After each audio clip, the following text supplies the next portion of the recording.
સૌથી પહેલા બિલેશ્વર ગામના બહેનો, વડીલો, બાળકો અને યુવાનો આજના આ કાર્યક્રમમાં સૌથી પહેલો આભાર અને સૌથી પહેલા અભિનંદન તમને આપવાની જરૂર છે. તમે આ ગામમાં એક નવો ઇતિહાસ ઊભો કર્યો. આ માર્ચ મહિનો ઐતિહાસિક મહિનો છે. ઐતિહાસિક મહિનો એટલા માટે 2 માર્ચ 1930માં ડૉક્ટર બાબા સાહેબ આંબેડકરે એક મોટું આંદોલન કરેલું.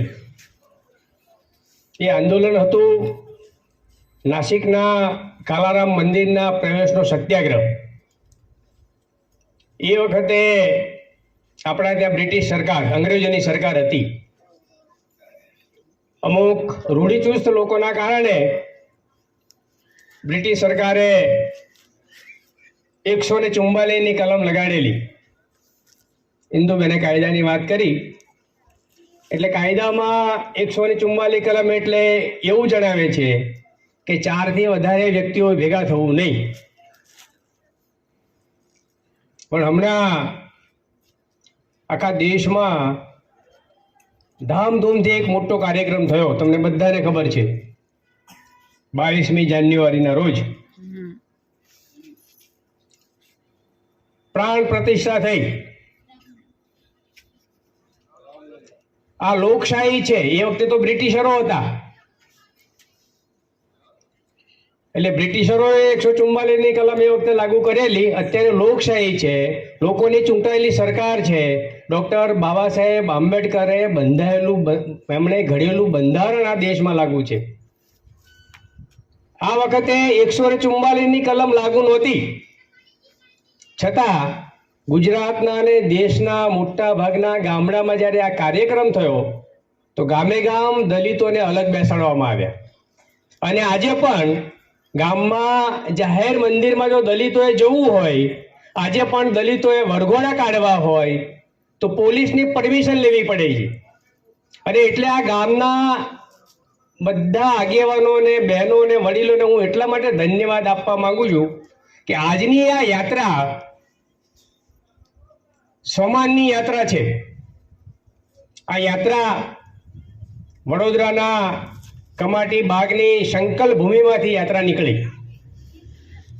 આજથી લગભગ 110 વર્ષ પહેલા ડૉક્ટર બાબા સાહેબ આંબેડકરને, હું ઇતિહાસમાં નથી જતો, પણ ડૉક્ટર બાબા સાહેબ આંબેડકરને એમની નોકરીના સમય દરમિયાન વડોદરામાં જે અનુભવ થયો, પારસી વીસીમાંથી એમને હાંકી કાઢવામાં આવ્યા.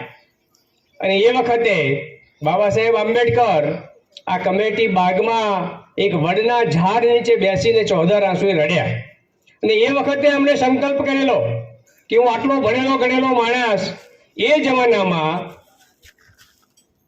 બાબા સાહેબ વિલાયતમાં ભણવા માટે ગયા કે દેશમાં ભાગ્ય જ કોઈ વ્યક્તિ વિદેશમાં ડિગ્રી મેળવવા માટે કે વિદેશમાં અભ્યાસ માટે નહીં જયેલા. બાબા સાહેબ આંબેડકરે વિદેશનો અભ્યાસ કરેલો. એટલે બાબા સાહેબને લાગ્યું કે હું અમેરિકામાં ભણ્યો, હું લંડન સ્કૂલ ઓફ ઇકોનોમિક્સમાં હું ભણ્યો, કાયદાની ડિગ્રી મેળવી, અર્થશાસ્ત્રની ડિગ્રી મેળવી, પણ મને વિલાયતમાં ક્યારેય આવો નાત જાતનો અનુભવ થયો નથી. આ ડિગ્રી મેળવીને પાછા આવ્યા. સયાજીરાવ ગાયકવાડ સરકારના કરારના કારણે બાબા સાહેબને તે નોકરી કરવી પડી. અને નોકરી દરમિયાન એમને જે અનુભવ થયા એટલે બાબા સાહેબને લાગ્યું કે આટલું બધું ભણેલો ગણેલો હોવા છતાં હું વિદેશમાં ભણ્યો, છતાં પણ અહીંના લોકો મારી સાથે જે વ્યવહાર કરે છે, તો મારા સમાજના અસંખ્ય લોકો કે જેમણે ક્યારેય સ્કૂલ નથી જોઈ, જેમને શિક્ષણનો અધિકાર નથી મળ્યો, એમની શું પરિસ્થિતિ હશે, એમની શું હાલત હશે. એટલે બાબા સાહેબે સંકલ્પ કર્યો કે મારું બાકીનું જીવન હું આ મારા સમાજને આ વ્યવસ્થામાંથી હું બહાર કાઢીશ. જ્યાં સુધી આ દેશમાંથી નાત જાતની વ્યવસ્થા દૂર નહીં થાય ત્યાં સુધી હું જંપીને બેસીશ નહીં. બાબા સાહેબે સમાજ માટે સંઘર્ષ કર્યો અને આ સંઘર્ષમાં એમણે પોતાના 4 સંતાનો ગુમાવ્યા છે. આ સંકલ્પ ભૂમિમાં બાબા સાહેબે જે સંકલ્પ કર્યો ત્યાંથી આ યાત્રા નીકળી. આ યાત્રા વડોદરાથી ફરતી ફરતી બોરસદ, આણંદ, નડિયાદ, અમદાવાદ અને છેલ્લે આ બિલેશપુરપુરા ગામમાં આ યાત્રા આવી છે. આ યાત્રાનો સંદેશો છે ભારતને આભડછેટ મુક્ત જાહેર કરો. અને એ દિવસ 14મી એપ્રિલ ડોક્ટર બાબા સાહેબ આંબેડકરનો જન્મ દિવસ. એટલે આ યાત્રા ભીમ રાષ્ટ્રનો સંદેશો લઈને નીકળી છે. માર્ટિનભાઈ એમની વાતમાં કહેશે,